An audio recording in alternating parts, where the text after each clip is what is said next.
ان سب حضرات نے پوری جنگ کی تیاری کی تھی انگریز کے ساتھ کہ یہ برطانیہ سے 7 سمندر دور سے اٹھ کے آئے ہیں اور ہمارے ملک میں تاجر بن کے آئے، ایسٹ انڈین کمپنی کے نام سے ان نے بزنس شروع کیا اور آج ہمارے حکمران بن بیٹھے ہیں۔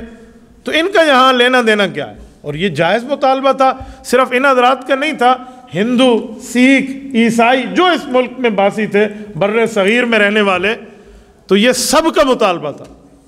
تو انہوں نے جنگ لڑی، لیکن اسباب کی دنیا میں جنگ جیتی نہ جا سکی، ان کی گرفتاریاں ہو گئی، ان پر ظلم و تشدد ہو گیا، حضرت حافظ صاحب ضامن رحمہ اللہ شہید ہو گئے، باقی حضرات کو جلاوطن کر دیا گیا۔ یہ جنگ آزادی شاملی کا ایک میدان ہے، شاملی انڈیا کا علاقہ ہے۔ اس کے 9 سال بعد حضرت نانوتوی نے مدرسہ دیوبند کی بنیاد رکھی تاکہ ہم اپنی نوجوان نسل کو اسلامی تعلیم بھی دے سکیں اور سمجھا بھی سکیں کہ اسلام کیا ہے اور اسلام کا مقابلہ کن سے ہے۔ تو یہ جب مدرسہ دارالعلوم دیوبند بنا تو اس کی پہلی بنیاد تو یہی تھی کہ ہم اپنی قوم کو اسلام سے روشناس کر سکیں۔ تو دیوبندیت نہ کسی مذہب کا نام ہے، نہ کسی مسلک کا نام ہے، بلکہ یہ اس علاقے میں رہنے والے علماء حق کے مدرسے کا نام ہے۔ دوسری وجہ یہ تھی کہ جو دین رسول اللہ صلی اللہ علیہ وآلہ وسلم نے مدینہ منورہ سے امت مسلمہ کو دیا تھا، وہ دین محمد جب ہندوستان میں پہنچا تو کچھ لوگوں نے اس دین میں کمی کی، کچھ نے اضافہ کیا۔ جن نے دین میں کمی کر کے لوگوں کو بتایا کہ یہ نہ کریں بس یہ کریں، یہ نہ کریں جی یہ کریں، اپنی طرف سے کمی کی، انہیں کہتے ہیں ملحد، الحاد والے، جو دین میں کمی کر دیتے ہیں۔ اور کچھ ایسے ظالم ہیں جو دین کو بڑھا دیتے تھے، دین میں اضافہ کر دیتے تھے، مثلا نمازیں 5 نہیں ہیں 7 ہے، سجدے 4 نہیں ہیں 2 رکعت میں نہیں 6، اس طرح کی غلط باتیں جس کو بدعت کہتے ہیں کہ دین بڑھا دینا۔ تو دین بڑھانے اور گھٹانے کا سلسلہ شروع تھا، تو مولانا نانوتوی رحمۃ اللہ علیہ نے دارالعلوم دیوبند قائم کر کے خالصتاً دین محمدی سمجھانے کے لیے ادارہ قائم کیا۔ اس کو آپ مذہب نہ سمجھیں، بلکہ یہ وہ مدرسہ ہے جس کی بنیاد پر دین اسلام کو خالص شکل میں امت کے سامنے پیش کیا گیا۔ اس مدرسے کے پہلے شاگرد شیخ الہند ہیں، یہ جو میں سمجھانے لگا ہوں، یہی مولانا محمود حسن رحمہ اللہ، مولانا ذوالفقار علی صاحب کے بیٹے، یہ اس مدرسے کے پہلے شاگرد ہیں۔ اور یہ مدرسہ کیسے رکھا گیا، اس کے لیے بھی ایک خواب دیکھا گیا تھا۔ وہ خواب یہ تھا کہ مولانا رفیع الدین رحمہ اللہ نے خواب دیکھا کہ رسول اللہ صلی اللہ علیہ وآلہ وسلم خواب میں تشریف لاتے ہیں اور آپ علیہ الصلوۃ والسلام ایک جگہ میں گول دائرہ لگاتے ہیں کہ یہاں سے دین کے فوارے پھوٹیں گے۔ تو وہ رسول اللہ صلی اللہ علیہ وسلم ان کے علاقے میں خواب کے اندر موجود ہیں اور نشان لگا رہے ہیں۔ تو یہ صبح اٹھے نہ اسی جگہ پہ گئے کہ یہاں کا خواب میں نے رات آپ علیہ السلام کو دیکھا، تو اللہ تعالیٰ کی قدرت دیکھیں، وہ نشان اصلی شکل میں موجود تھا۔ یہ بڑے حیران ہوئے کہ ہے تو خواب کی بات اور یہ اصلی شکل میں۔ تو ان نے حضرت نانوتوی باقی سب حضرات سے مشورہ کیا، انہوں نے اس جگہ مدرسے کی بنیاد رکھ دی۔ یہ ہے دارالعلوم دیوبند۔ آج دارالعلوم دیوبند ایک یونیورسٹی بن چکا ہے، پوری دنیا کے 283 ممالک میں ان کی فیض اور ان کے شاگردوں کی کھیپ پہنچ چکی ہے۔ لیکن جس جگہ یہ نشان لگایا تھا نا، وہ مدرسے کی پہلی عمارت ہے۔ آج وہاں ایک برآمدہ قائم ہے جسے 9 درہ کہتے ہیں، 9 درہ، 9 اس کے دروازے ہیں، ایک برآمدہ قائم ہے۔ اس جگہ کی اتنی شان ہے کہ اگر کسی طالب علم کو کوئی سبق یاد نہ ہوتا ہو نا تو استاذ اسے وہاں بھیج دیتے، وہ وہاں اس کتاب کو مطالعہ کر لے، سبق یاد ہو جاتا۔ یہ رسول اللہ صلی اللہ علیہ وسلم کی خواب کی برکت ہے۔ اور آپ اور ہم یہ بات جانتے ہیں کہ آقا انعامدار صلی اللہ علیہ وسلم نے فرمایا، من رآنی فی المنام فقد رآنی فإن الشیطان لا یتمثل بی، فرمایا خواب میں تم نے مجھے دیکھا تو مجھے ہی دیکھا، شیطان میری شکل اختیار نہیں کر سکتا۔ تو آقا انعامدار صلی اللہ علیہ وسلم کی برکت سے یہ مدرسہ یوں قائم ہوا۔ اچھا، جب اس مدرسے کو پڑھانے کی ترتیب ہے تو پہلا طالب علم شیخ الہند ہے، محمود حسن رحمہ اللہ۔ اتفاق دیکھیں، یہ اس وقت یہاں ایک انار کا درخت تھا، صرف ایک انار کا درخت۔ اب انار کے درخت کی کیا چھاؤں ہوگی، اس درخت کے نیچے بیٹھ کے شیخ الہند نے سبق شروع کیا، اور جس استاد سے شروع کیا ہے استاد کا نام بھی وہی ہے جو شاگرد کا نام ہے۔ استاد کا نام تھا مولانا محمود اور یہ شاگرد ہے محمود حسن۔ تو استاد بھی محمود ہے، شاگرد بھی محمود ہے، یہ بھی اتفاق تھا۔ اور اس انار کے درخت تلے جو آج ایک اسلامی یونیورسٹی ہے پوری دنیا میں، یہ پھیل چکی ہے۔ اس حد تک اس دارالعلوم دیوبند کا فیض ہے، مولانا قاسم نانوتوی رحمۃ اللہ علیہ کے جو پوتے ہیں قاری محمد طیب قاسمی رحمہ اللہ، یہ ہمارے شیخ الحدیث و تفسیر حضرت مولانا علاؤ الدین نور اللہ مرکزہ کے استاذ ہیں۔ قاری طیب صاحب فرماتے ہیں کہ ایک مرتبہ مجھے افریقہ کے جزیروں میں کہیں، وہ دور دراز جہاں کشتیاں اور پتہ نہیں سمندری جہازوں کے ذریعے مجھے پہنچنا پڑا، میں وہاں گیا تو انہوں نے کہا وہاں ایک اللہ والا رہتا ہے، اس سے دعا کراؤ۔ تو کہتے ہیں ہم نے افریقہ کا سفر کیا، تو ہم نے کہا چلو اتنا سفر کرنا بھی مسئلہ نہیں ہے، وہاں جاتے ہیں۔ کہتے ہیں ہم نے اللہ والے کی زیارت کی، اس سے دعائیں لیں۔ بہت بوڑھے آدمی تھے، ان کی بھویں بڑی ہوئی تھیں اور بالکل سفید ریش تھے، یعنی بھووں کے بال بھی سفید ہو چکے تھے۔ تو جب تعارف ہوا نا تو انہوں نے پوچھا کہ آپ کہاں سے ہیں؟ تو انہوں نے کہا جی میں ہندوستان سے ہوں۔ تو ان کے چہرے پر مسکراہٹ آئی۔ انہوں نے کہا ہندوستان میں کہاں سے؟ تو انہوں نے کہا حضرت آپ اتنی دور آپ ہمارے علاقے کو کیسے جانتے؟ انہوں نے کہا بتائیں۔ انہوں نے کہا جی میں بستی دیوبند سے ہوں۔ تو بزرگ رونے لگ گئے اور یہ سمجھے کہ پتہ نہیں میری وجہ سے ان کو کوئی تکلیف ہوئی۔ تو ساتھیوں کہنے لگے کہ میری موت کا وقت قریب ہے اور میرے لیے نصیحت تم ذہن میں رکھ لو کہ ہم لوگ اہل حق ہیں۔ تو انہوں نے کہا حضرت ہمیں یہ دو باتیں سمجھ نہیں آئی۔ فرمایا یہ جو بندہ ہے نا یہ اس علاقے کا ہے جہاں سے میں پڑھ کے آیا تھا اپنے بچپن میں، مولانا قاسم نانوتوی رحمۃ اللہ علیہ سے، اور میں نے اللہ تعالیٰ سے یہ بات کی تھی دعا میں کہ میرے مولا اگر میرے استاذ کا پڑھایا وہ سبق مجھے حق ہے تو میں اپنے استاذ کا فیض اپنے علاقے تک پہنچ کے دیکھوں پھر مجھے موت آئے۔ تو کہا آج میں اپنے استاذ کا فیض اپنے علاقے میں دیکھ رہا ہوں۔ تو مولانا قاری طیب سے فرمانے لگے کہ حضرت آپ تو ہمارے دادا جی کے شاگرد ہیں، مولانا قاسم نانوتوی تو میرے دادا جی ہیں۔ تو میری بات کا مطلب اتنا فیض رسالت مآب علیہ الصلوۃ والسلام کے ایک خواب سے پھیلا ہے، تو آپ اندازہ لگائیں اس میں کتنی مزید برکات ہوں گی۔ تو شیخ الہند اس مدرسے کے پہلے استاد ہیں۔ میں 3-4 چیزیں میں عرض کرتا ہوں۔ انہوں نے جو تعلیم حاصل کی ہے اس تعلیم میں حضرت شیخ الہند نے مولانا قاسم نانوتوی سے بھی پڑھا ہے، مولانا رشید احمد گنگوئی سے بھی پڑھا ہے، حضرت حاجی صاحب سے بھی اسباق روحانی حاصل کیے ہیں، اور ملا محمود جو مولانا محمود ان کے استاد سے ان سے بھی پڑھا ہے۔ حضرت اس حد تک ادب کے انداز میں پڑھا کرتے تھے کہ اپنے استاذوں کا ادب ان میں اتنا تھا کہ دوسرا لفظ اس پہ نہیں ہوتا۔ ایک مرتبہ ان کے استاد مولانا قاسم نانوتوی رحمہ اللہ بیمار ہو گئے، 7 میل کا سفر تھا کہتے ہیں۔ ایک اور بھی واقعہ لکھا کہ شاید اس سے بھی زیادہ تھا، گھوڑے پر بٹھا کے لے جانا تھا استاذ کو، وہ بخار میں تھے تو انہیں گھوڑے پہ بٹھایا، ساتھ پیدل چلے اور کمر کو ایک ہاتھ کے ساتھ سہارا بھی دیا رکھا، یعنی اس طرح چلتے تھے۔ اور استاد کی اہلیہ ان کی گھر والی کی قدر ایسے کرتے، کہتے ہیں جب سفر پہ جا رہے تھے تو اپنی استاذ کی اہلیہ کی جوتے لے کر نا اس کو سر پہ رکھتے، ان کی خدمت کرتے، بعض اوقات ان سے دعائیں کراتے۔ تو اس طرح حضرت شیخ الہند رحمہ اللہ نے طالب علمی میں اپنے اساتذہ کی عزت، اپنے اساتذہ کا احترام بجا لایا اور استاذوں کی قدر کی۔ اساتذہ کی اولاد کی قدر بھی کرتے تھے۔ مولانا قاسم نانوتوی رحمۃ اللہ علیہ کے بیٹے ہیں، قاری طیب قاسمی رحمہ اللہ کے استاذ والد ہیں مولانا احمد نانوتوی رحمہ اللہ، وہ شیخ الہند کے اگرچہ شاگرد تھے لیکن استاد کا بیٹا تھا نا، تو جب وہ آتے نا عالم بننے کے بعد کی بات ہے تو ان کے لیے اپنے ساتھ کرسی لگوا کر ساتھ بٹھایا کرتے تھے، یعنی اس حد تک اپنے استاد کے اولاد کا بھی انہوں نے احترام کیا۔ میں نے کہا نا کہ اس تاریخ میں 2 بندے ہیں صحابہ کے بعد، ایک حضرت امام اعظم ابو حنیفہ رحمہ اللہ جن کی عمر تقریباً 70 سال کے لگ بھگ بنتی ہے، اور ایک شیخ الہند ہے ان کی عمر بھی 70 سال کے لگ بھگ بنتی ہے۔ ان نے 2 کام ایسے کیے ہیں کہ ان کے ساتھ بڑی مشکل سے شاید کوئی شریک ہو۔ ایک کتب کا ذخیرہ دیا، ہر مسئلے پر کتاب، یہ مسئلہ، یہ دین کی بات، یہ دین کی بات لکھ کے امت کو باقاعدہ مدون کر کے دین لکھوایا۔ امام اعظم ابو حنیفہ نے جو صحابہ سے پڑھا تھا، صحابہ سے سمجھا تھا۔ دوسرا امام ابو حنیفہ رحمہ اللہ نے شاگردوں کی کھیپ تیار کر کے دیے۔ امام ابو حنیفہ رحمۃ اللہ علیہ نے جو صحابہ کرام سے پڑھا اپنے ان شاگردوں تک باتیں پہنچائی ہیں، عرب، عجم، فارس، پتہ نہیں کہاں کہاں سے لوگ ان سے پڑھنے آتے اور ان کے شاگرد باقاعدہ دنیا میں جا کر دین پھیلاتے۔ تو یہ 2 کام امام ابو حنیفہ رحمہ اللہ کے ہیں، اور اس میں اور کوئی امام شریک نہیں ہے۔ اسی طرح انہی کے متبعین میں شیخ الہند ہے۔ حضرت شیخ الہند رحمہ اللہ نے وہ معاملات دیے ہیں، یقین مانے عقل دنگ رہ جاتا ہے کہ حضرت شیخ الہند نے اس طرح حضرت امام اعظم ابو حنیفہ رحمہ اللہ کی طرح اپنے شاگرد بھی تیار کیے ہیں، اور امام اعظم ابو حنیفہ رحمہ اللہ کی طرح انہوں نے کتابیں بھی لکھوائی ہیں، قرآن کریم کے ترجمے سے لے کر احادیث پاک کی تشریح تک۔ میں آگے آپ کو تفصیل میں عرض کرتا ہوں، ایک چیز حضرت شیخ الہند نے لکھوائی ہے، تو یہ ہے شیخ الہند محمود الحسن، ایک آزادی کا ستارہ۔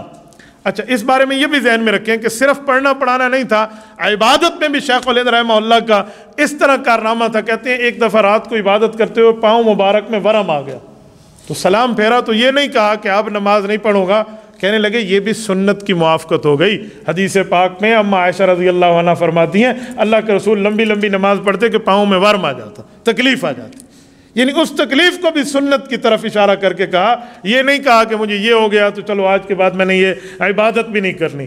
حضرت شیخ الہند رحمۃ اللہ علیہ کا یہ معمول تھا کہ اپنے اساتذہ اور اپنے شیوخ کی قدر کرتے تھے۔ مولانا نانوتوی رحمۃ اللہ علیہ کے استاد ہیں، حضرت نانوتوی جب تک زندہ رہے یہ ان کی عزت احترام فرماتے، ان سے بیعت تھے۔ حضرت نانوتوی کو کبھی نام لے کر نہیں پکارا، حضرت الاستاذ کہتے تھے، اور یہ منطق کا سبق پڑھتے پڑھاتے تھے۔ جس دن حضرت ان کے استاد فوت ہوئے، ان نے منطق کا سبق، فلسفے کا سبق پڑھانا چھوڑ دیا۔ کہنے کا کیوں؟ کہا جی اسی لیے میں تو منطق دہرایا کرتا تھا کہ علوم میں مضبوطی ہے تاکہ اپنے استاذ کی بات سمجھ پاؤں۔ کہا اب میری نظر میں تم جیسے ہو سارے، جن کی بات میں ایسے ہی سمجھ سکتا ہوں، مجھے کتب پڑھانے کی ضرورت نہیں ہے۔ یعنی علمی مہارت کے طور پہ اپنے اساتذہ کی بات سمجھا کرتے تھے۔ حضرت نانوتوی فوت ہوئے تو حضرت گنگوہی سے ان کا اس بیعت کا تعلق تھا۔ محبت دیکھیں اپنے شیخ سے۔ جمعرات کے دن سبق کی چھٹی ہوتی مدرسہ دیوبند سے، گنگوہ وہاں سے 49 کلومیٹر دور ہے، 49 کلومیٹر موجودہ دور کا۔ پرانے جو پکے میل تھے وہ 31-32 میل بنتے ہیں۔ تو حضرت شیخ الہند پیدل جایا کرتے تھے، وہاں دارالعلوم دیوبند سے عصر کے وقت چلتے اور عشاء کے بعد جا کر اپنے استاذ کی خانقاہ میں اپنے شیخ کے پاس پہنچتے، رات وہاں گزارتے، جمعہ وہیں پڑھتے، جمعہ کے بعد عصر کے وقت وہاں سے چلتے، پھر جمعہ شام کو پہنچ آتے کہ ہفتے کے دن میں نے سبق پڑھانا۔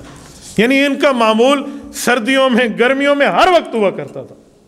حضرت شیخ الہند رحمۃ اللہ تعالیٰ علیہ نے جو دین کی خدمات کی ہیں ان میں صحیح بخاری کے تراجم لکھوائے ہیں، سنن نبی داؤد کی تصحیح لکھوائی ہے، اس طرح ان نے فتاوی لکھوائے ہیں، ادلہ کے اوپر اپنے دلائل قائم کیے ہیں، اور بہت سے عنوانات پہ قرآن اور حدیث کے ساتھ صحابہ کرام اور اہل بیت کی مثالوں پر دین اسلام کو واضح کیا ہے۔ ان میں ان کا رہتا چمکتا ایک کام جو ہے وہ قرآن کریم کا ترجمہ ہے، جس کو آپ اور ہم تفسیر عثمانی کے نام سے جانتے ہیں۔ تو یہ شیخ الہند نے کہاں لکھا تھا؟ انگریز سے انہوں نے جنگ میں باقاعدہ انقلابی اور تحریکی کام کیے تھے۔ وہ کیا تھا؟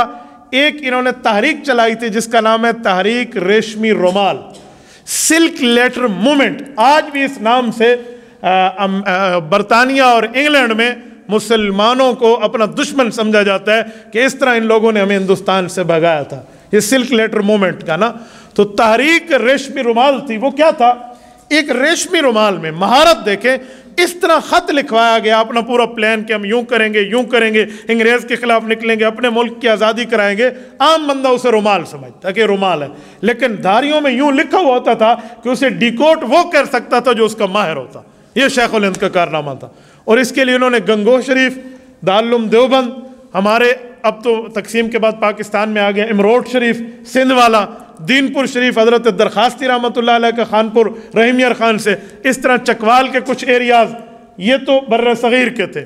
اس کے بعد کابل تھا، ماسکو تھا، ایک ایک جگہ، استنبول تھا، مکہ مکرمہ، یہاں ایک ایک جگہ حضرت شیخ الہند نے اپنے شاگردوں کو بھیجا ہوا تھا کہ ہم نے انگریز کے خلاف یہ چلنا ہے۔ یہ تحریک اگر کامیاب ہو جاتی تو ماسکو سے لے کر راس کماری، مکہ مکرمہ سے لے کر افغانستان تک یہ اسلامی حکومت قائم ہو سکتی تھی۔ اس تحریک کی ناکامی کی بنیاد شریف مکہ بنا تھا۔ مکہ مکرمہ کا گورنر تھا سلطنت عثمانیہ کو، اس کا نام شریف تھا، وہ انگریزوں کے ہاتھوں بک گیا۔ حضرت شیخ الہند، مولانا حسین احمد مدنی، حکیم نصرت جاوید، مولانا عزیر گل رحمہم اللہ کو اس نے گرفتار کرا دی، اور مکہ مکرمہ سے آپ اندازہ لگائیں پیسہ بندے کو فتنے میں کیسے مبتلا نہیں کر دیتا۔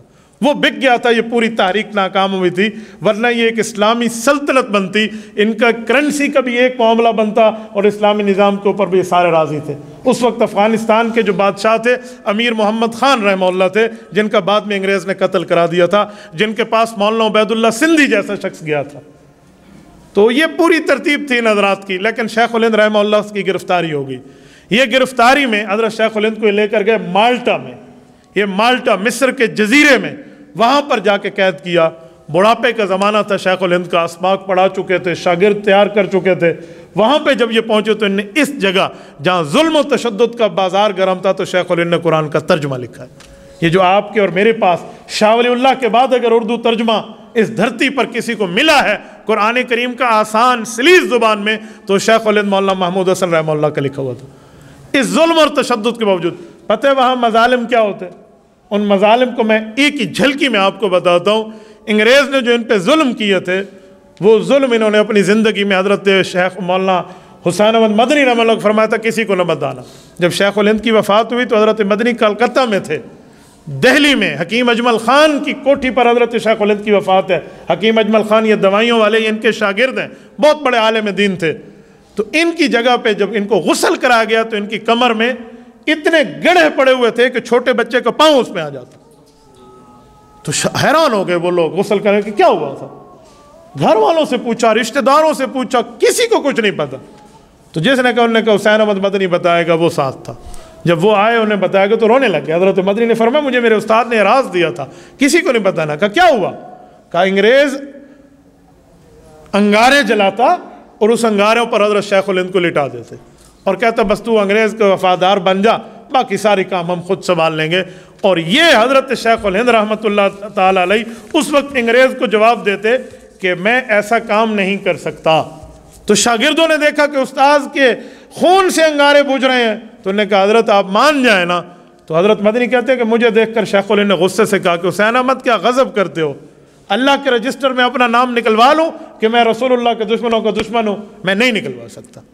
اور اس وقت کہتے ہیں مجھے فرمانے لگے کہ یہ بات تم مجھ سے کرتے ہو یار، میں بلال حبشی کا وارث ہوں جس نے انگاروں پہ لیٹ کے بھی کلمہ طیبہ نہیں چھوڑا تھا، اور میں حضرت صہیب رومی کا وارث ہوں جن کو کفار نے پکڑ کے اتنا مارا تھا کہ ایک وقت تو اپنے ہوش کھو بیٹھے تھے، اور میں وارث حضرت خباب ابن ارت کا ہوں جس کو کولوں پہ جلایا گیا اور حضرت عمر کے سامنے اس نے آ کے کلمہ پڑھا تھا۔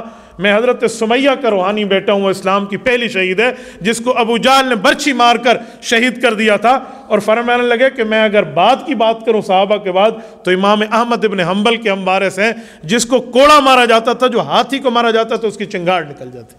اور فرمانے لگے مجدد الفسانی حضرت مجدد الفسانی رحمہ اللہ، شیخ احمد سرہندی، کہا ان کی وراثت کو ہم نے سنبھالا ہے، اور یہ وہ بندے جنہیں 2 سال قلعہ گوالیار میں قید کر دیا گیا تھا کہ آپ کی اس کے سامنے گردن جھک جائے انگریز کے سامنے۔ جہانگیر بادشاہ نے کہا تھا گردن جھکاؤ میرے سامنے، انہوں نے کہا جی میں ابراہیم علیہ السلام کا وارث ہوں، میں اس طرح کا قائل نہیں ہوں، میں گردن اٹھانا جانتا ہوں۔ اس نے چھوٹا سا دروازہ بنایا تھا اپنے دربار میں آنے کے لیے، تو جو بھی آتا سر جھکا کے گزرتا۔ تو حضرت مجدد الفسانی جب گئے تو انہوں نے پہلے پاؤں رکھا وہاں پر تاکہ میری گردن اس بے ایمان کے سامنے پھر بھی نہ جھکے، تو کہا میں ان کا وارث ہوں۔ اور آخر میں حضرت مدنی کو فرمان لگے کہ شاہ ولی اللہ محدث دہلوی کو تو جانتے ہو جس کے انگوٹھے کاٹ دیا گیا تھا کہ سچ لکھتا کیوں ہے، تو میں ان کا وارث ہوں، میں نے انگریز کے اسکولوں کے سامنے سر نہیں جھکانا۔ اس وجہ سے کمر میں گڑھے پڑ گئے، لیکن اس بوڑھے شیر نے اپنی شکست نہیں مانی۔ کہتے ہیں شکست یہ معنی نہیں ہے کہ تمہاری گردن اتر جائے، شکست یہ معنی ہے کہ تمہاری گردن جھک جائے۔ کسی شاعر نے اسی موقع پہ کہا ہے کہ جفا کی تیغ سے گردن وفا شعاروں کی کٹی ہے برسر میدان مگر جھکی تو نہیں۔ یہ مالٹا میں اپنے گھر سے ہزاروں کلومیٹر دور وہاں کی قید کاٹی، اور جب دیکھا کہ مرنے کے قریب ہے تو انگریز نے چھوڑ دیا، اور 5 ماہ میں پھر آپ میں فوت بھی ہو گئے تھے۔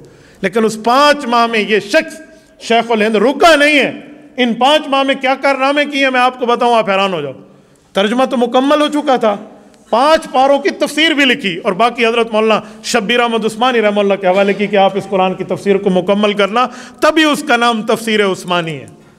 اور پھر اسی عرصے میں ایک ایک جگہ وزٹ کیا، بیمار ہو جاتے تو چارپائی پہ اٹھا کر جیسے جنازہ لے جاتے ہیں ایسے ان کو لے جاتے اور یہ جلسے کی صدارت فرماتے اور عوام کو متنبع کرتے۔ جس وقت حضرت شیخ الہند کی 30 نومبر 1920 کو وفات ہوئی ہے، اس وقت بھی اپنے گھر سے دور دہلی میں حکیم اجمل خان کے پاس موجود تھے، اور وہاں پر علی گڑھ کے طالب علموں کو، کالج کے طالب علموں کو جمعیت علماء ہند میں داخل کرنے کے لیے، اس مسائل میں سمجھانے کے لیے اور انگریز کے مقابلہ کرنے کے لیے وہاں رکنیت کے معاملات پورے فرما رہے تھے جس وقت وفات ہوئی ہے۔ یعنی اس حد تک اس بندے نے کام کیا ہے۔ 2 دن پہلے ان کی وفات ہے، تبھی میں نے چاہا کہ میں آپ کے سامنے حضرت شیخ الہند رحمہ اللہ کی ایک عنوان کو رکھوں تاکہ ہمارا نوجوان سمجھ پائے کہ ہمارے جنگ آزادی کا ہیرو ہے۔ آج ہم اس کے نام سے واقف ہی نہیں، ہمیں معلومات ہی نہیں۔ اچھا، صرف اس حد تک نہیں بلکہ ہر اس کام کو سنبھالا حضرت شیخ الہند نے جس کام سے اسلام کو نقصان پہنچتا تھا، چاہے وہ کسی کافر نے کوئی غلطی کی یا اپنے مسلمان کلمہ گو اسلام کے نام لیوا کسی بندے نے کوئی فرقے کی بنیاد رکھی، فرقہ واریت کی بنیاد رکھی، اس کو بھی جواب دیا۔ اور حضرت شیخ الہند رحمۃ اللہ علیہ کی کرامت ہے کہ جب کسی فرقہ واریت والوں کو جواب دیتے، سمجھاتے، ان کے جواب میں جو آتا، اگر وہ گالی دینے والا ہوتا تو وہ اسلام بھی چھوڑ چکا ہوتا، ایک مرتبہ ایسے ہوا حضرت شیخ الہند نے ادلہ کاملہ لکھ کر امام اعظم ابو حنیفہ کی فقہ کے دفاع میں لوگوں کہا کہ امام ابو حنیفہ کو گالیاں نہ دو، آپ غلط کہہ رہے ہو، تمہیں معلومات نہیں ہیں۔ تو سامنے والوں نے ایک مولوی صاحب کی خدمات لی پیسوں کے عوض، اور حکیم احسن امروہی کی وہ خدمات لے کے مولانا کے خلاف کتاب لکھوا دی۔ چند دن ہی گزرے تھے کہ وہ حکیم احسن امروہی قادیانی ہو کر مرا۔ یعنی اس طرح جو ہے نا حضرت شیخ الہند نے ایک ایک موقع پہ ہر چیز کو سنبھالا تھا، کبھی بھی کسی چیز کو چھوڑا نہیں تھا۔ اور میں نے آپ کو کہا نا کہ ان نے ایک شاگردوں کی کھیپ تیار کی ہے۔ شیخ الہند کے شاگردوں کا بندہ نام سنے نا، ان کے شاگرد بھی آسمان علم کے ایک چمکتے ستارے ہیں۔ مولانا انور شاہ کشمیری رحمہ اللہ سے کون واقف نہیں ہے؟ یہ شیخ الہند کے شاگرد ہیں۔ مولانا اشرف علی تھانوی رحمۃ اللہ سے کون واقف نہیں ہے؟ یہ شیخ الہند کے شاگرد ہیں۔ مولانا عبید اللہ سندھی رحمہ اللہ حضرت شیخ الہند کے شاگرد ہیں۔ بانی تبلیغی جماعت حضرت مولانا الیاس دہلوی رحمۃ اللہ علیہ شیخ الہند کے شاگرد ہیں۔ اسی طرح مولانا سید اصغر حسین رحمہ اللہ جنہوں نے ابو داؤد شریف کی شرح لکھی حدیث پاک کی، یہ ان کے شاگرد ہیں۔ اور بانیان پاکستان میں ایک چمکتا نام علامہ شبیر احمد عثمانی رحمہ اللہ شیخ الہند کے شاگرد ہیں۔ مولانا مفتی اعظم ہند مفتی کفایت اللہ دہلوی رحمہ اللہ ان کے شاگرد ہیں۔ حضرت مولانا اعزاز علی رحمہ اللہ ان کے شاگرد ہیں۔ مولانا سید حسین احمد مدنی رحمہ اللہ شیخ الہند کے شاگرد ہیں، اور مولانا احمد علی لاہوری رحمہ اللہ شیخ الہند کے شاگرد ہیں۔ اتنے بڑے بڑے اکابرین جو انہوں نے میدان میں اتارے ہیں، یقین مانیے حضرت شیخ الہند رحمۃ اللہ تعالیٰ علیہ کی اس کارنامے کو رہتی دنیا تک سلام پیش ہوتا رہے گا کہ اتنے بندے انہوں نے رجال کار تیار کیے ہیں جو رہتی دنیا تک اپنی ذات میں قائدانہ حیثیت رکھتے ہیں۔ حضرت شیخ الہند جب گرفتار ہو کر وہاں وقت گزارا، مالٹا سے واپس آئے، جزیرہ مالٹا سے، تو آ کر فرمایا کہ میں نے گرفتاری میں 2 چیزوں کا تجربہ لیا ہے، وہ میں 2 چیزیں آپ کے سامنے پوری زندگی کا نچوڑ پیش کر رہا ہوں، یہ 2 چیزیں سمجھ جاؤ تو یقین مانے تمہیں کبھی دشمن شکست نہیں دے گا۔ فرمایا نمبر 1 کہ تم نے قرآن و سنت، قرآن اور دین کو چھوڑ دیا ہے۔ قرآن کریم اور دین سے اپنے تعلق کو مضبوط کر لو، اور آپس میں اختلاف اور خانہ جنگی تک نہ پہنچو، یہ کام آپ چھوڑ دو تو یقین مانے آپ کے اوپر کوئی دشمن کبھی غالب نہیں آ سکتا۔ حضرت شیخ الہند رحمۃ اللہ علیہ نے اسی لیے درس قرآن کے لیے مکاتب قائم کیے، لفظی اور معنوی طور پہ ہر جگہ علماء کرام عوام کو درس قرآن دے کر قرآن سے روشناس کرائیں، اور پھر آپس کے جنگ و جدال سے ختم کرنے کے لیے جمعیت علماء ہند کی بنیاد رکھی، اور اس بنیاد پر انہوں نے انگریز کے خلاف اور سامراج کے خلاف ایک جد و جہد کی بنیاد رکھی۔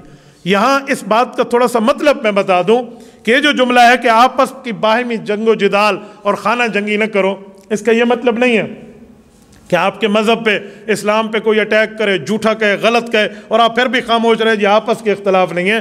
اس کا مطلب یہ ہے کہ آپس میں جہاں تک تمہارے مشترکات ہیں، جس چیز پر ہم اکٹھے ہو سکتے ہیں، وہاں تک اتحاد کو برقرار رکھا جائے۔ ہاں جو شاطر ہو، شاطر کو جواب دینا تو حق بنتا ہے، کیونکہ شیخ الہند کے تمام شاگردوں نے اہل باطل کو جواب بھی دیے ہیں، اہل فساق کو جواب بھی دیے ہیں، ورنہ اس کا مطلب یہ نہیں ہے جیسے عام طور پہ سمجھایا جاتا ہے۔ ربیع الاول کا مہینہ تھا، 1839 ہجری تھی، 30 نومبر تھا، اور 1920 عیسوی تھی، حضرت شیخ الہند رحمہ اللہ کی وفات ہے۔